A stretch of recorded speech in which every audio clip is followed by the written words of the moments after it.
So yeah, this is Steve from LAKOR. Long time Melbourne melodic death metal band, been around for 20 or so years. Super excited to back playing another show in Melbourne before we get to Europe later this year. Beautiful, Steve. Thanks for joining us today, brother. Thanks for having me. My pleasure. So, LAKOR, it's not just another show, mate. You're being a bit modest there. You're actually throwing yourselves a birthday party at Max Watts in Melbourne on February the 24th to celebrate the 10th anniversary of your third album of Breath and Bone, mate. So, firstly, happy birthday, I guess. I know it's belated, but happy birthday. Thank you. Yeah, it was, as you and I talked about earlier, it was going to be November last year, which would have been officially a 10-year since the album came out, and then we had to move it into Feb this year, which technically means it is a slightly late birthday party for it. But yeah, I can't believe 10 years have gone by since the album came out. So it is a special show for that reason, mate, which we'll get into pretty soon. But sort of, does the fact that it is a special occasion like that make things a bit more sort of nerve-wracking than usual for you? Is there a bit more pressure going into it? I'm not sure. I think we're excited and it's different. It does feel different, but I'm not sure there's too much nervousness there. Maybe because we recently did an Aussie tour that went really well, and we're getting geared up for Europe as well. So no, we're just mainly looking forward to it. Yeah, cool. And so for the first and only time ever, I guess, you're going to be playing a Breath and Bone in full and in its entirety. Is that right? Exactly. Yeah. So it's the only time we've done it, and we won't be doing it again. So I think it does make it a pretty special gig in that way, that it's sort of definitely a one-off thing. Yeah.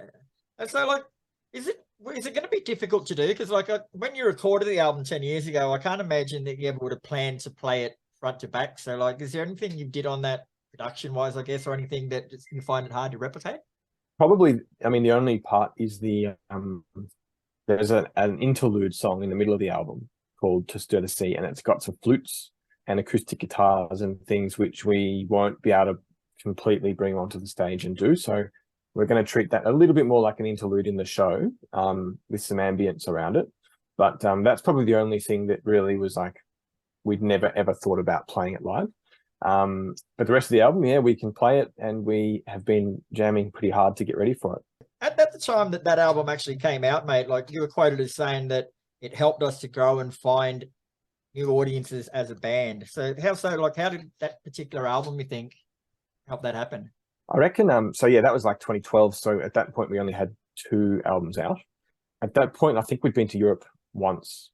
And when we went there, we'd only played in front of small crowds. And then I think Obab was mixed by Jens Bogren. Somehow that just seemed at the time to be the album that helped maybe, I don't know, double the number of people who had heard of us. It just felt that way. And then we sort of got back to Europe pretty quickly after that album. And the momentum of that was really big. I think from that point on, we sort of felt like we were a slightly different sized band, and we'd been to Europe twice, and it just had the right mix of things for us, I think, at the time. Yeah, and we mentioned that was your third bandmate, so third album, sorry. So why do you think that particular album sort of got that success?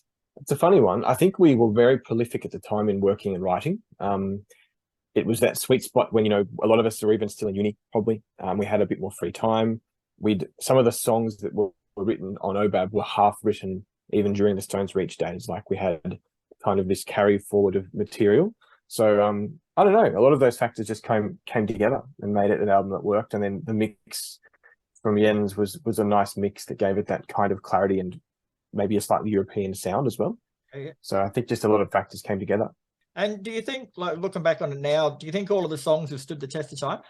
I think so. I think we've regained the appreciation for them when you actually rehearse them and get ready to play them live.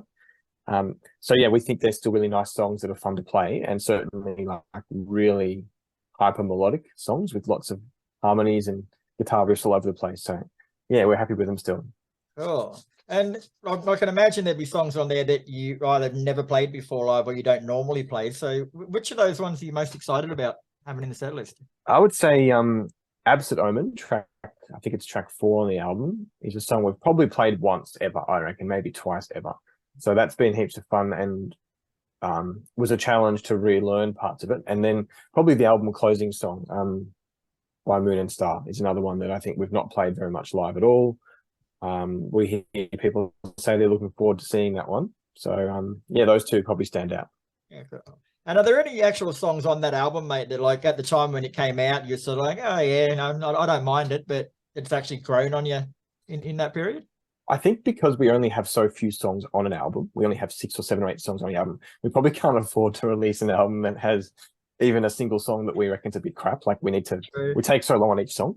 But I think what you just said is true about maybe, yeah, By Moon and Star, where it's more that because you've never played it live or much, you haven't thought about it in as much depth for years and years and years. And you're doing actually go, oh wow, that was a cool riff we wrote back then. I haven't thought about that riff in ages. So there's been a lot of that stuff. Yeah. So how would you say that LAKOR has actually changed as a bandmate since that album came out 10 years ago? I think we've changed in small ways. Like we've tried to kind of add a little bit more textural difference into albums, a bit more variety of sounds that we'll use, and maybe a bit more ambient stuff. But we've always tried to keep the focus on melody and riff being the feature or what we are about as a band. So I would hope that there isn't a fan out there that like loved Obab and thinks the newer stuff is too different to be able to like it. Like I think it's hopefully more of an evolution than a total change.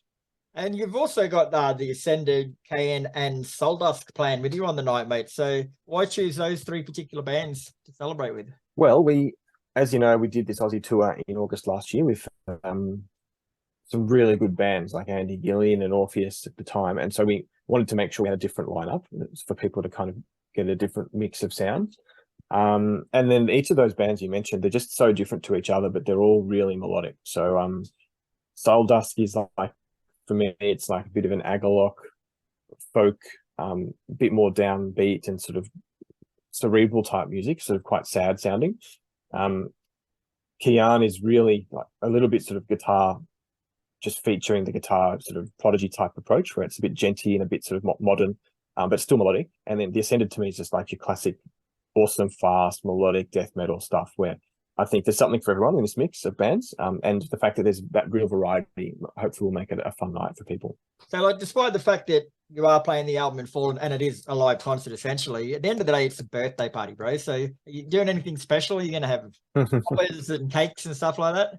We probably should have done more of that sort of stuff. We're not that sort of band that kind of gets too out there with that, but we have put more effort into some of the lighting. We've got a really nice LED backdrop that we've designed.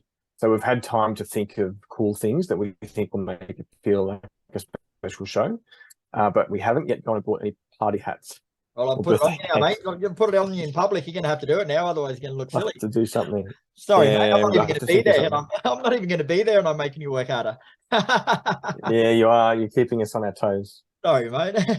And where can people find out more about the show, mate? And get it's all good. Probably the easiest place is just bellacorband.com. I think that's got all the links people would need.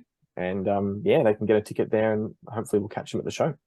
Beautiful, mate. And you mentioned Europe a couple of times before too, mate. So what's happening there? You going back over? Yeah, we are in August, and it's going to be our biggest, longest Euro tour we've ever done. So we're doing, I think it's 6 festivals.